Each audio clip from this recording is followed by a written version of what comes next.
What's up, everyone? Welcome back to the Sports Trigger. Travis, we had the Army-Navy game. We had a snowball game on Sunday. We had more just craziness in college basketball with some upsets once again. I don't know what to make of it. What do you say? What a crazy weekend. I mean, that's just the best way to put it. We'll get into it here, yeah. So I don't want to hear any more yet. Just hold that thought.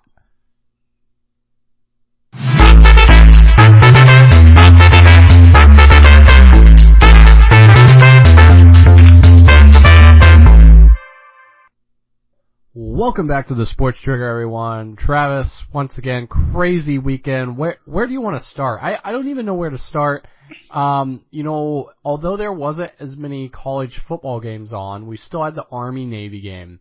Great game. I actually love watching that game. There's a lot of heart, a lot of passion, and the last few years have been really close, too. So, let's put it that way. And then Army with a huge win this year again. Bradshaw, just an amazing game. I don't know if you watched any of it.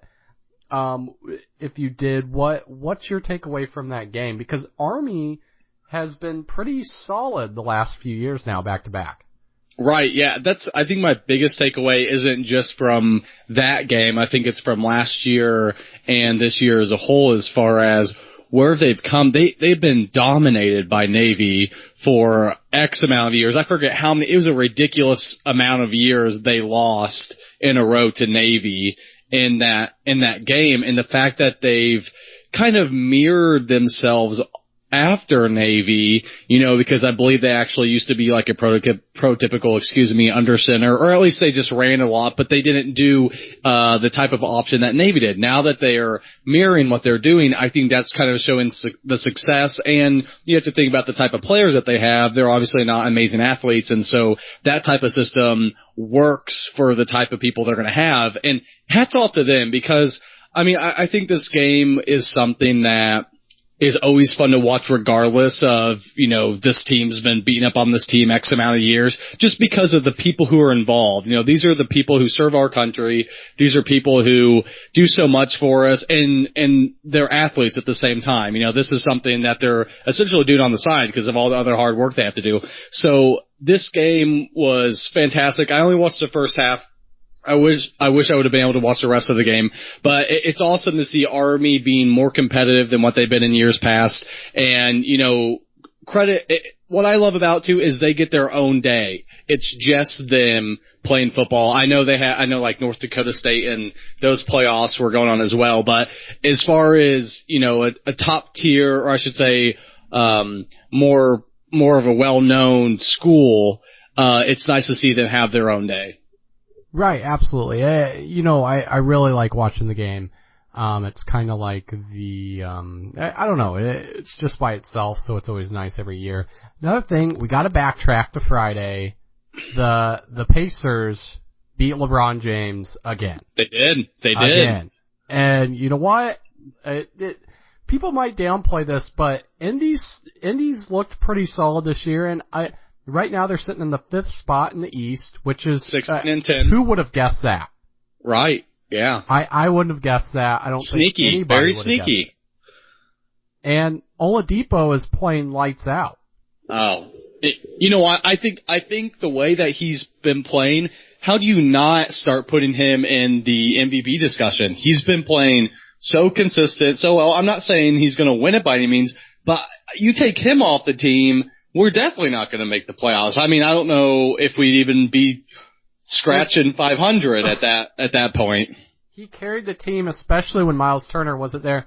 But if they finish in the top 5 in the East, which is looking potential now. Looking good. He's got to be up there. Yeah. Oh, no doubt. No doubt about that. I don't see how you could take that away from him. He has to at least be in the voting discussion.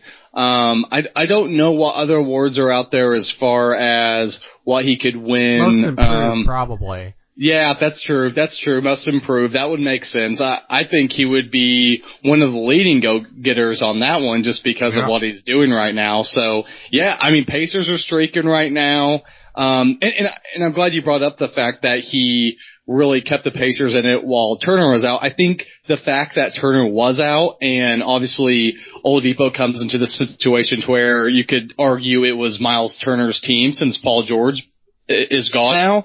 I think the fact that he kind of took the reins and then Turner comes in really helped out the team chemistry, the team flow, to where now it's Miles Turner fitting in with everything else versus Depot trying to figure out, okay, what do I do here in order to, get my role, get my niche. And now he's taken on that leadership role. Lance Stevenson is still doing Lance Stevenson things, coming off the bench, being okay with that. I mean, there may not be really high profile players on the Pacers, but they're getting it done. They're doing what they need to do, and they're just getting win after win. Right. Yeah. It's just it's pretty impressive so far. Moving on to college basketball, Duke. Duke's not even the only one here. You could go on and name, team after team. Obviously, Alabama dropped out of the rankings. They've looked pretty shaky all year, really, in my recommendation, or based on what I've seen. Minnesota got waxed this last weekend as well. Twice. Arkansas. Yeah. They lost twice this past week. Yeah. And now Arizona State's top 5 because they just beat Kansas at Kansas, and Kansas lost twice at home for the first time in who knows how long. College basketball has just been absolutely insane. I mean, I can't even make it out so far. There's just so many unknowns. Teams have been playing really inconsistent. I mean, even you look at Duke. Duke was kind of flirting with a loss for a while. And Bagley really had been bailing them out. Grayson Allen hasn't been shooting that well, so they've had that issue as well. But I mean, college basketball as a whole has just been absolutely insane so far. I mean, what do you make of college basketball so far? You just can't pinpoint. It's funny. Insane is really probably the best way to describe it. And obviously every year, we've seen this to where, at least the past couple of years, there's no one clear-cut team that's just head over shoulders, better than other teams. Like, when you had the Floridas, with Billy Donovan, then you had, Psycho T at UNC and teams like that. Obviously you had that one Kentucky team when the Brow was there. But aside from that, I mean, there's so much parity, and this year especially, obviously early on, you have the Blue Bloods, as you mentioned, Duke. Obviously they have all that young talent. Michigan State up there. A lot of different things, but so many upsets. You've seen Arizona early on. They lost a couple games. I believe it was 3 in that PK. 3 in a row, yeah. Yeah, PK 80. Is that what it's called? The yeah. PK 80 tournament. They lost 3 in a row. Now they've beaten TAMU, which is a great win.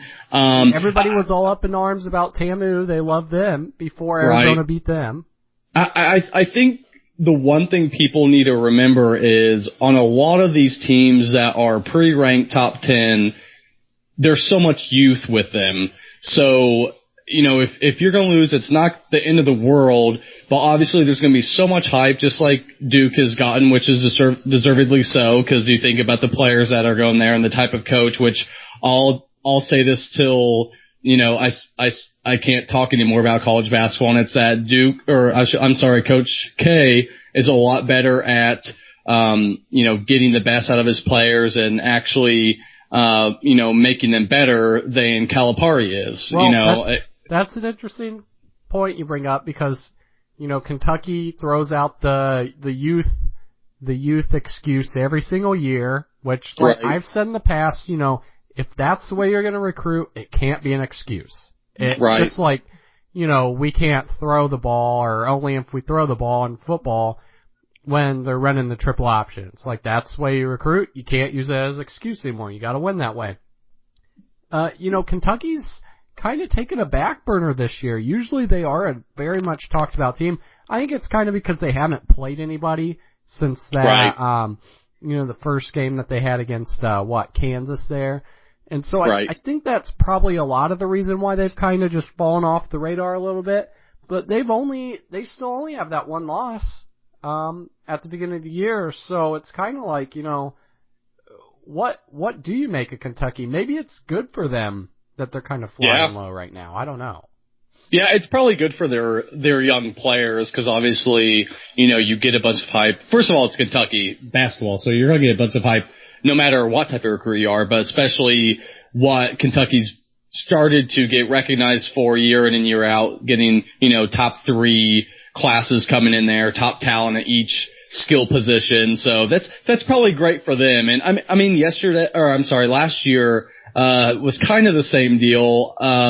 Not as much just because they played a couple more well-known schools and actually beat them last year. But I think this year they're not as good as far as having pure scorers. They had Malik Monk last year, Darren Fox. So I think that's kind of hampered them a little bit as well. So maybe because they're not as high flying as they were last year, at least at this point in the season, people haven't paid as much attention to them. And obviously, like you said, aside from that mini Blue Bloods, little classic, if you will, that they had early on and they played Kansas, they really haven't, played anyone else that's noteworthy. So that makes sense as well.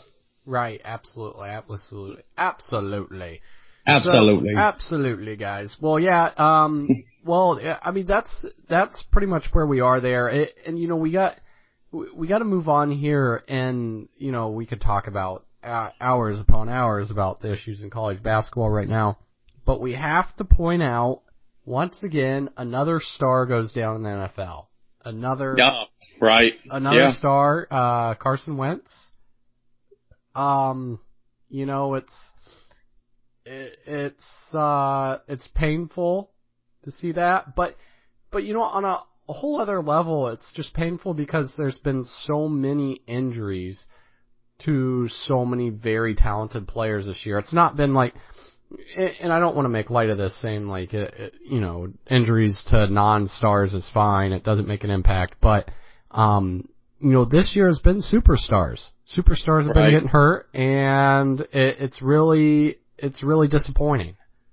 Yeah, I mean, young superstars too, right? Early in the season, especially running backs got hurt early in the season, rookies for that matter, and it doesn't take away from the game, but it makes it harder to watch without having the back of your head, slide, not saying, slide or, don't hit him this way, so on and so forth. It makes you think differently, or at least makes me think differently because, being a Carolina Panthers fan, I have Cam Newton. Granted, he's 6'5", 240, something along those lines. He's a linebacker, defensive end, if you will.